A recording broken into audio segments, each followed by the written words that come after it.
ए भाई, काहे? तुम कहाँ जा रही हो भाई?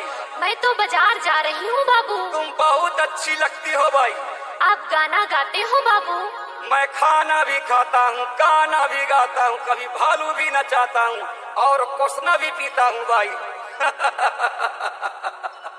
लेकिन एक बात है भाई। क्या बात है?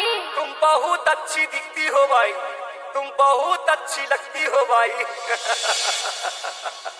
तोरे तेरा वो भाई देवा के दौरान, तोरे तेरा वो भाई देवा के दौरान, तोरे तेरा वो भाई देवा के दौरान, तोरे तेरा आगे मां तोरे गाजा लागे, तोरे तोरे गाजा पाउडर लागे, आगे मां तोरे गाजा लागे, तोरे तोरे गाजा पाउडर लागे, सतिया माने मान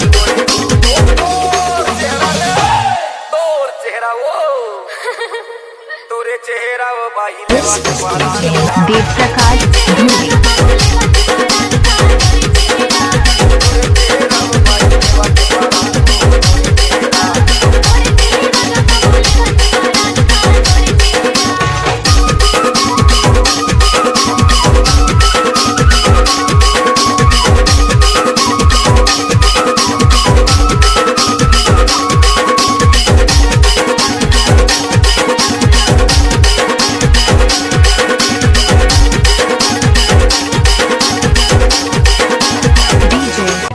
देव प्रकाश धूरी।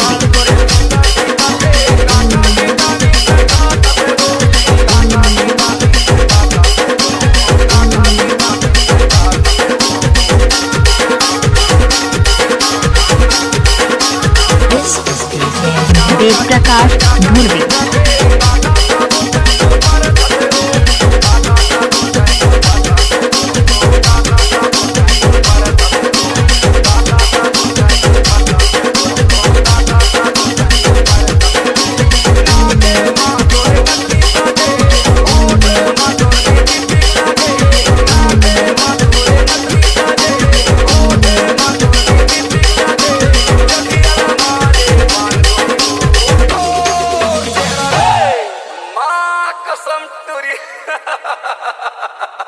गजब के सुंदर दिखते रे तोरे चेहरा वो भाई देवा के दौरान।